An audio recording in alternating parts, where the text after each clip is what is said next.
Hello, আসসালামু আলাইকুম viewers, কি অবস্থা সবাই? কেমন আছেন সবাই? আশা করি সবাই ভালো আছেন। কৃষি দিবানিশি ইউটিউব চ্যানেলে জানাচ্ছি আপনাদের আন্তরিক শুভেচ্ছা ও অভিনন্দন। প্রতিদিনের মতো আজকেও চলে এসেছি নতুন একটি ভিডিও নিয়ে। আজকে আমাদের বাগানের পেঁপে হারভেস্ট করেছি। তো হারভেস্ট করার পর আমরা গাড়িতে পাঠিয়ে দিয়েছি বাজারে বিক্রির জন্য। বাজার দেখতে, বাজার পরিদর্শন করতে, এমনকি টাকা আনতে। দেখি বাজারে আজকে কত টাকা করে পেঁপে বিক্রি হচ্ছে, পাইকারি দর আর কি।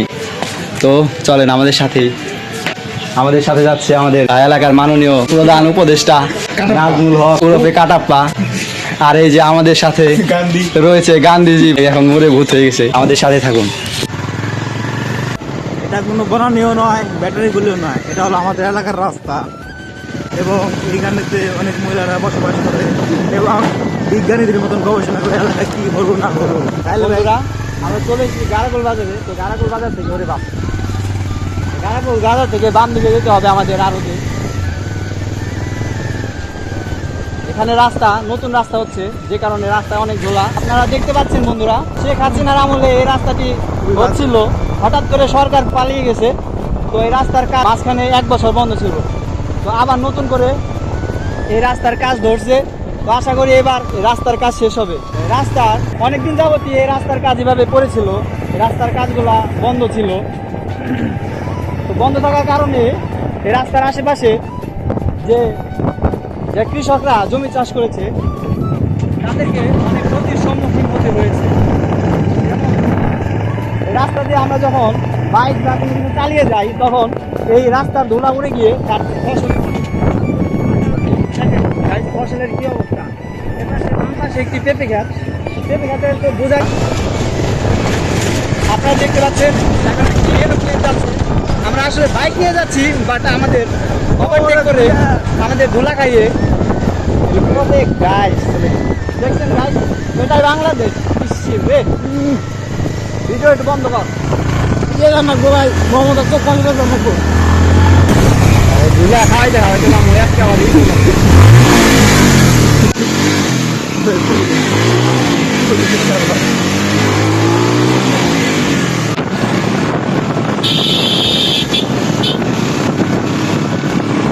চলে এসেছি আমরা দেড়গ্রাম বাজারে। তো দেড়গ্রাম বাজার থেকে আমাদের ডান দিকে যেতে হবে। ডান দিকে একটা ছোটো ব্রিজ দেখতে পাবেন, এই ব্রিজের এদিকে আবার বাম দিকে যেতে হবে, আবার ডান দিকে, তারপর আবার বাম দিকে, আবার ডান দিকে। ডান দিকে যাওয়ার পর আবার ডান দিকে যাবেন, ডান দিকে যাওয়ার পর বাম দিকে। তো আশা করি আপনারা বুঝতে পারছেন। আপনারা না বুঝতে পারলেও আমি আর আপনাদের বোঝাইতে পারবো না। তো সরকারের কাছে আকুল আবেদন থাকবে যে এই রাস্তাটি অ্যাজ সুন অ্যাজ পসিবল, যত তাড়াতাড়ি সম্ভব এই রাস্তাটি ঠিক করে দিন। কারণ অত্র অঞ্চলের কৃষকেরা এই রাস্তা দিয়ে তাদের তাদের জমিতে উৎপাদিত ফসল আগে ব্রিজের কাছাকাছি চলে এসেছে।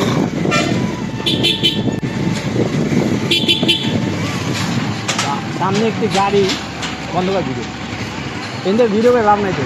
আর এদের সুন্দর গান লাগিয়ে দিন সুন্দর ভাই, রিলস ছোটোখাটো এই গাড়িটা আমি সুন্দর করে দিই ভাই ভিডিওটা। আপনাদের আমি দেখতে পাচ্ছি ভাই, নামাইছেন কেন? ও, চাকা সমস্যা হয়ে গেছে, অন্য গাড়ি কইছেন নাকি? ও, আবার আসতেছে গাড়ি না? আর কোন জায়গা দিয়ে আসছেন আপনারা? কালিয়াকুর থেকে?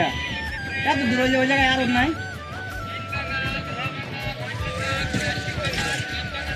ও আচ্ছা,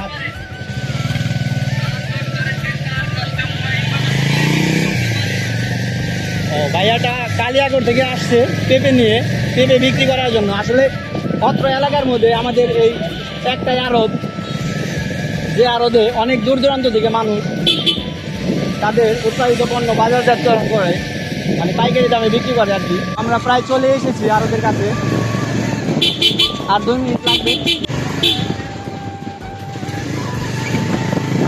বন্ধুরা, কথা বলতে বলতে আমরা চলে আসলাম জাগির ব্রিজে।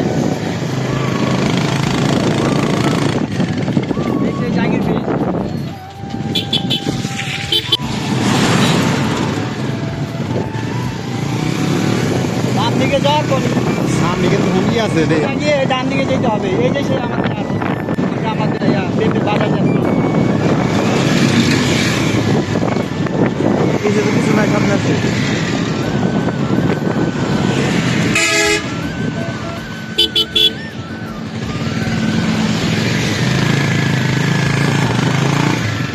দাও দাও। এই যে রাস্তা, এই রাস্তা দিয়ে আমরা আরতে যাই। ইন্টিগ্রেট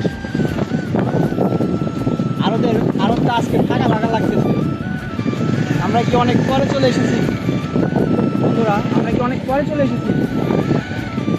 জানি না যে আমরা কখন চলে এসেছি, বাট আমরা মূলত আরদের এই সামনের ঘরটাতে আমরা পেঁপে বিক্রি করে থাকি। তো বাইক রেখে আসি আমরা সামনে।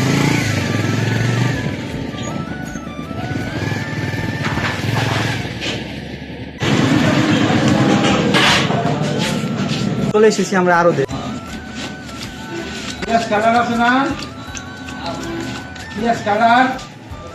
10,200 টাকা। তো ভিউয়ার্স, আপনারা দেখতে পাচ্ছেন আমরা পেঁপের বিক্রি করার যে বিল, সেই বিলটা পাইলাম 20 টাকা কেজি। আমরা 500 কেজি পেঁপে বিক্রি করলাম। তো আমাদের বিল আসছে 10,000 টাকা। তো সে 10,000 টাকার আশেপাশে সামথিং। এর উপর আবার কিছু খরচ রয়েছে, তো আরও কিছু খরচ টরচ নেওয়া সব কিছু মিলায়। তো এখান থেকে আমাদের আরও অনেক খরচ আছে, যেমন গাড়ি ভাড়া দিতে হবে, প্লাস আমরা যে লোক খাটাইছি সেই লোকের বিল দিতে হবে। তো সব মিলায়া ভালো একটা খরচ হয়ে যাবে। কিন্তু খরচ যাই হোক, কিন্তু 20 টাকা করে যদি পেঁপে বিক্রি করা যায় তাহলে